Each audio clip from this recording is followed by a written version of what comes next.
प्रिय मित्रों, story time में आपका हार्दिक स्वागत है। आज मैं आपको एक सुंदर कहानी सुनाने जा रही हूँ। मुझे उम्मीद है कि यह कहानी आपको अच्छी सीख देगी। एक समय की बात है, सुदूर चीन नामक देश में हाथी नामक एक अद्भुत प्राणी के बारे में एक किंवदंती थी। लोगों ने इसकी भव्यता के किस्से तो सुने थे, लेकिन कभी किसी की नजर इस पर नहीं पड़ी थी। एक दिन तक दूर देश से एक शासक चीन के सम्राट से मिलने के लिए अतिथि के रूप में आया और वह अपने साथ एक विशेष उपहार लाया, एक असली जीवित हाथी। इस असाधारण प्राणी की खबर पूरे राज्य में जंगल की आग की तरह फैल गई। सम्राट के दरबार में हर कोई इसके बारे में बात करना बंद नहीं कर सका। हाथी उन सभी चीजों से अलग था जिन्हें उन्होंने पहले कभी देखा था। एक दिन सम्राट अपने सलाहकारों के पास गया, जिन्हें मंदारिन कहा जाता था, और हाथी के वजन के बारे में अपनी जिज्ञासा व्यक्त की। वह जानना चाहता था कि यह अद्भुत प्राणी कितना भारी था।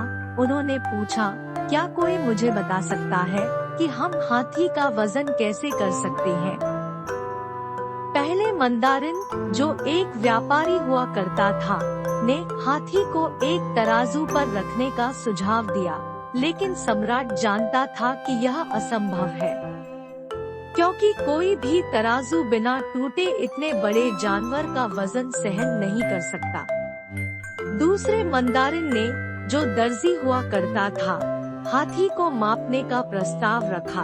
हालांकि सम्राट ने बताया कि भले ही वे हाथी के प्रत्येक भाग को मापे, लेकिन इससे उसका कुल वजन नहीं पता चलेगा। फिर तीसरा मंदारिन, जो बेकर हुआ करता था, हाथी को पकाने और काटने का विचार लेकर आया।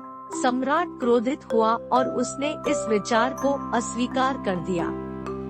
जैसे ही सम्राट ने आशा खोना शुरू किया, एक छोटी सी आवाज आई, मैं आपको बता सकता हूँ, पिता। सम्राट आश्चर्यचकित होकर पीछे मुड़ा और देखा कि उसका पुत्र वहाँ खड़ा है। लेकिन मेरे बेटे, अब सोने का समय हो गया है, उन्होंने कहा। लड़के ने जोर देकर कहा, मुझे पता है कि यह कैसे करना है और हमें हाथी को पकाने की जरूरत नहीं होगी। उत्सुक होकर सम्राट ने अपने बेटे को अपनी विधि समझाने की अनुमति दी। लड़के ने अपनी चतुर योजना साझा की। हाथी को एक बड़ी नाव में रखे और उसे पानी पर ले जाएं। नाव के किनारे जहां वह पानी से मिलता है, वहां वाटरमार्क दर्शाते हुए एक रेखा चिन्हित करें। फिर नाव को किनारे पर वापस लाएं और हाथी को हटा दें। इसके बाद नाव पर एक एक करके चट्टानें रखें। जैसे ही नाव उसी वाटरमार्क लाइन पर डूबती है जो हाथी के साथ थी, उसे फिर से किनारे पर लाएं। चट्टानों को हटाएं और उन्हें अलग अलग तौलें। इस तरह आप यह कर सकते हैं, हाथी का वजन निर्धारित करें। लड़के के इस अनोखे समाधान से हर कोई आश्चर्यचकित रह गया।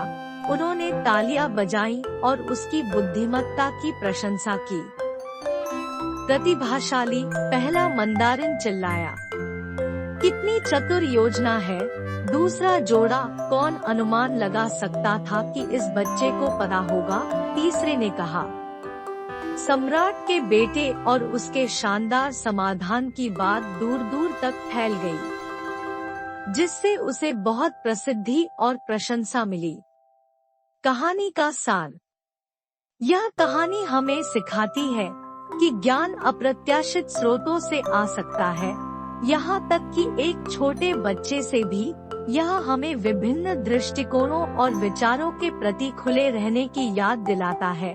कभी कभी सबसे नवीन समाधान तब मिल सकते हैं जब हम दायरे से बाहर सोचते हैं।